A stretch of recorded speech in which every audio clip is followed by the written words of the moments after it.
E aí, meu povo, tudo bem com vocês? Vamos para o nosso capítulo 13, que fala sobre a União Europeia e as novas perspectivas. A Europa dos 28. Atualmente, a nova configuração da União Europeia conta com 28 países e o Reino Unido está fazendo a transição de sua saída.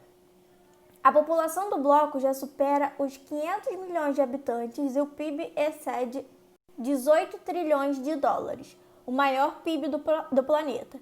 O PIB per capita, por sua vez, é superior a 33 milhões de dólares e é um dos 20 melhores do mundo. Contudo, apesar dos dados numéricos, a União Europeia apresenta problemas econômicos, sociais e principalmente políticos. O maior desses problemas reside no pioneirismo do bloco europeu.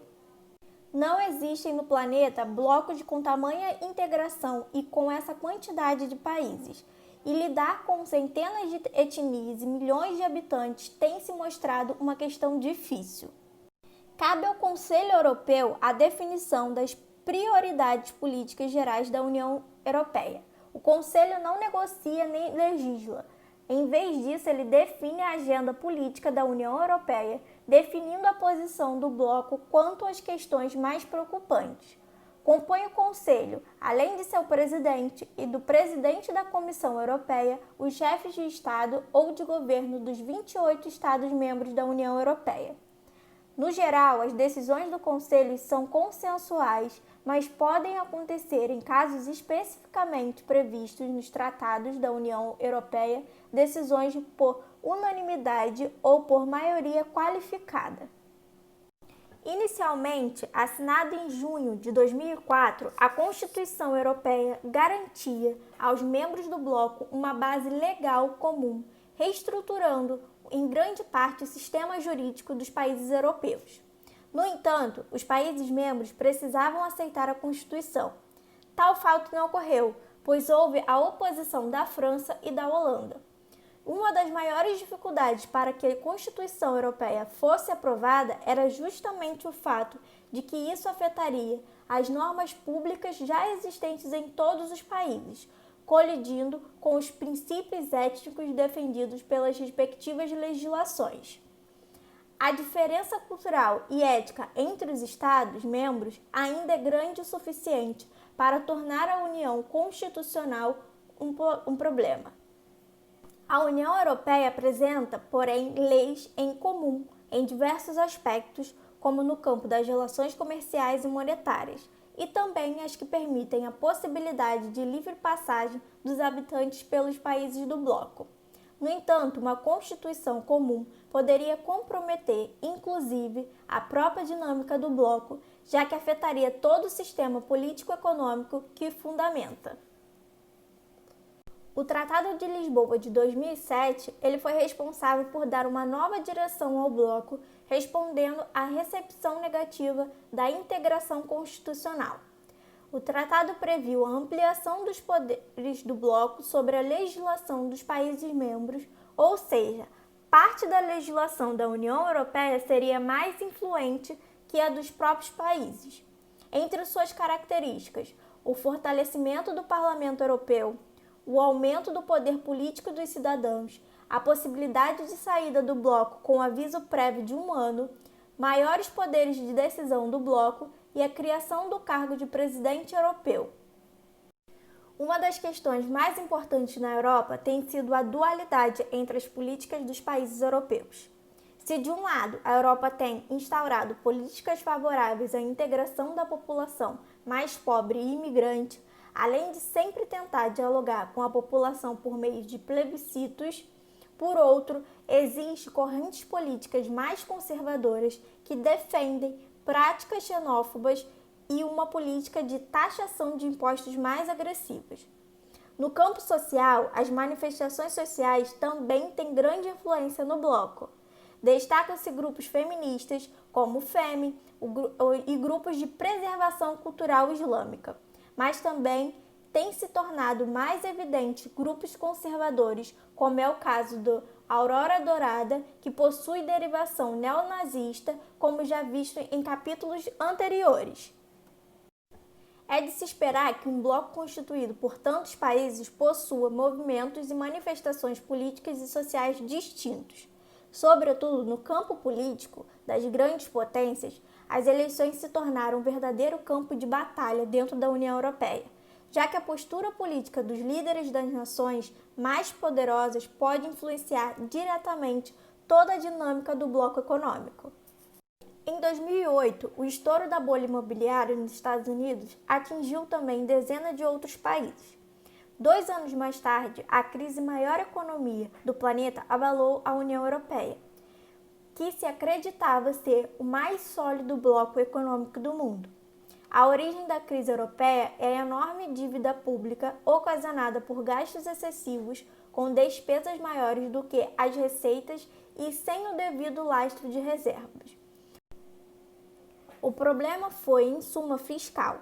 Países financeiramente mais frágeis, como a Grécia e Portugal, ou economias até então consideradas mais fortes, como Itália e Espanha, vinham há anos gastando mais do que conseguiriam arrecadar.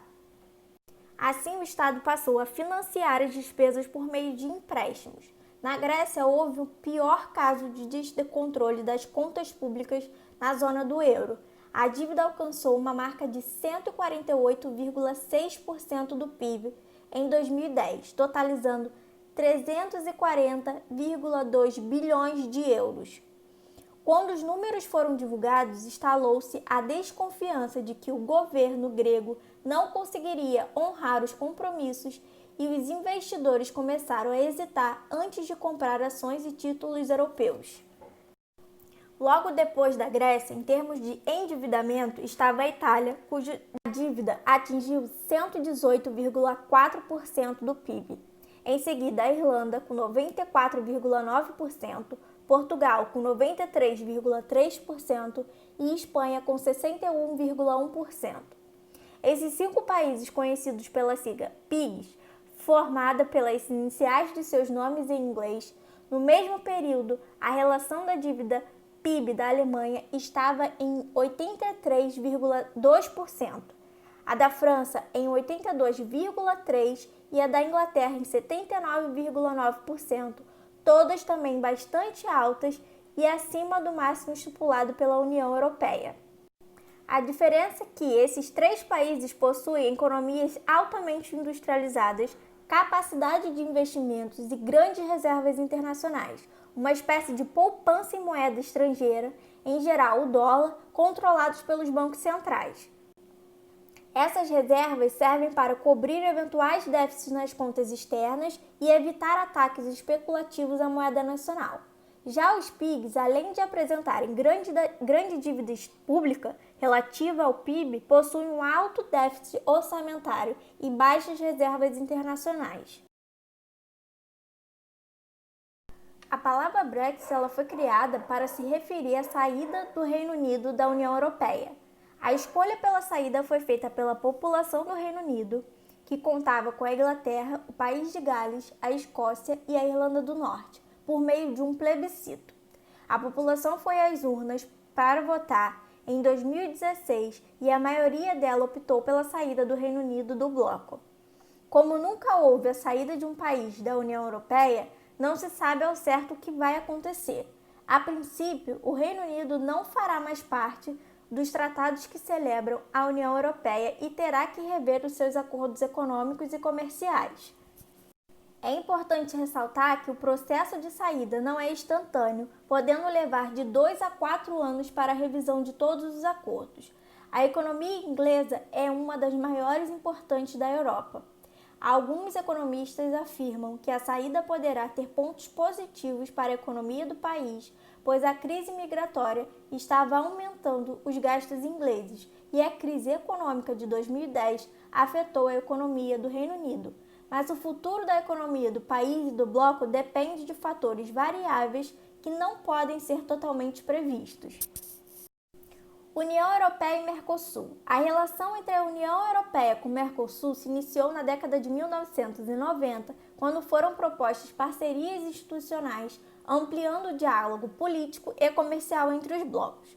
No entanto, devido ao problema burocrático, o processo ficou estagnado até 2010. Atualmente, os dois blocos tentam criar políticas em conjunto em todos os setores econômicos, além de estabelecer acordos bilaterais com a redução das tarifas alfandegárias sobre produtos estratégicos. A União Europeia vem sendo, então, um importante parceiro comercial do Mercosul. União Europeia e Estados Unidos. A União Europeia tem buscado estabelecer um livre comércio com os Estados Unidos, que pode, inclusive, incluir o Canadá. Vale lembrar que os Estados Unidos contribuíram para a formação do Bloco Europeu com o Plano Marshall, que previa o auxílio financeiro para a recuperação do continente após a Segunda Guerra Mundial.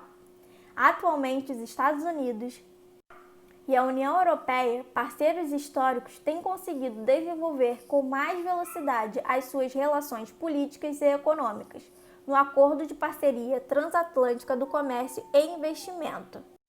Desde a formação de Gazprom, maior empresa exportadora de gás natural do mundo, pela Rússia, em 1989, o projeto geopolítico russo se estendeu a algo além da corrida armamentista e aeroespacial da Guerra Fria.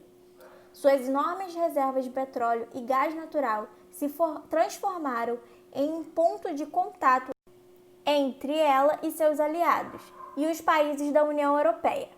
Porém, em razão do aumento da dependência dos hidrocarbonetos da Europa Oriental, a União Europeia tem buscado ampliar suas alianças com os países da Rota do Gás e do Petróleo. Para a Rússia, essa aproximação pode afetar sua estratégia de domínio energético, gerando uma situação política desconfortável entre o país e a União Europeia. E é isso, meu povo. Fechamos mais um capítulo. Dúvida, escrevam nos comentários e até o próximo vídeo.